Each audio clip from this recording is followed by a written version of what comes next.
let's talk baseball. Sure.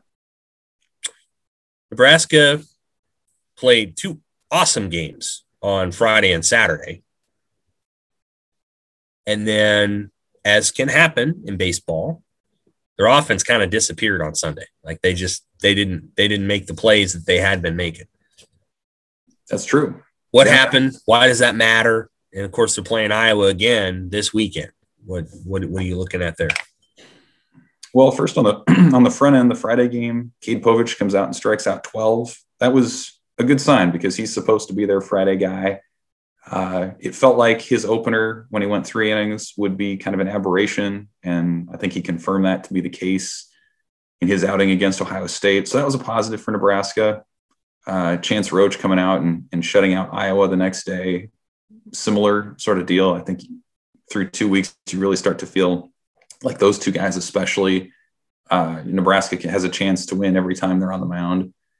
And then Sunday, it was just the offense just kind of died. There was a stretch between the end of the Ohio State game and the start of the Iowa game where they go 2 for 42, hitters do, with like 2 walks. And that was it. That's all they generated in that time. And so it just wasn't enough to pull out those games. But I think if you're looking at the offense and kind of looking at why it struggled, I mean, they struck out. I think it was about like a 4-to-1 ratio in terms of strikeouts to walks. So guys were not only not getting on base, but then they weren't putting stress on the defense by striking out. So it was just a really cold stretch.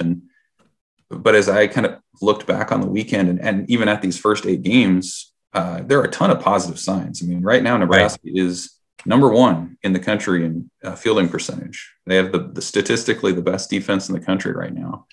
And their only error officially was a catcher's interference in the first game. That's the only mistake they've made in the field, really, outside of maybe a couple Sun-aided doubles type things. But so that's really good. The ERA is a top 25 figure right now. And the bullpen, which I thought coming in had a number of question marks, has an ERA of like 1.5 with 11 different guys doing it. So you can see the formula is there: pitching, defense, and the offense is upgraded and deeper than it's been. So on days when the offense is even average, when they're getting their RBI ground outs and they're moving runners, they don't even need to hit 3 home runs. As long as they're just putting the ball in play and stealing some bases and things, there's just a lot of ways that Nebraska can win games going forward. And so you talk about Iowa this week, 3 games in Iowa City. It's interesting. Iowa, under their current coach, Rick Heller, has had more success against Nebraska than anybody else. So it's actually been consistently Iowa that's been the foil for Nebraska over the years. And this is a really interesting situation this weekend where Nebraska is 5-3, Iowa's 3-5. If Nebraska wins that series, you can really start to see some separation in that upper tier of the standings with Michigan and Indiana, who are both 7-1. And if you lose that series, you're right back in the pack. I mean, you're probably right even with Iowa at that point, and like 5 or 6 other teams: Illinois, Ohio State, Northwestern, Maryland. There are a ton of teams in that middle section. So, there's a temptation to say, yeah, it's still early, it's still March, but after this weekend, they've reached the quarter point of this league only schedule this year. That'll be the season will be a 4th over at that point. So it's kind of a big weekend to see just where they might start kind of establishing themselves in the standings. Who are the 3 guys on this team so far that have really jumped out at you and made you go, whoa? Pretty good stuff. Well, Max Anderson, he's still hitting like 400. The third baseman, DH, he's been as advertised.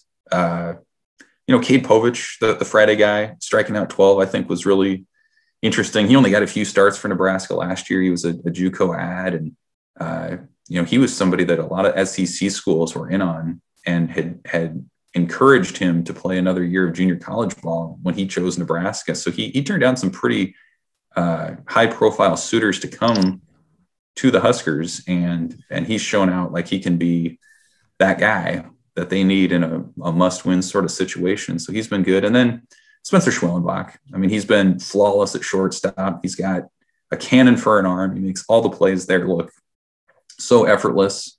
And then he gets on the mound and he's hitting 97 with command. I mean, his high school pitching numbers were just insane. Well over 200 strikeouts. I think he had like 30 some walks total. So he's got a ton of command.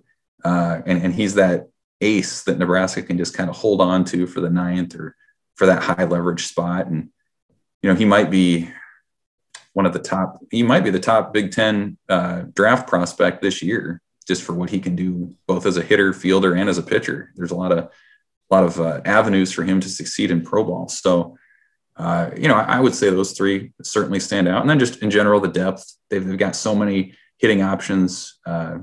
The bullpen's deeper than it's been. And I know that's true throughout college baseball with the pandemic, keeping players around. But I really think for Nebraska, it gives them more versatility and more ways to win games than they've had in a long time.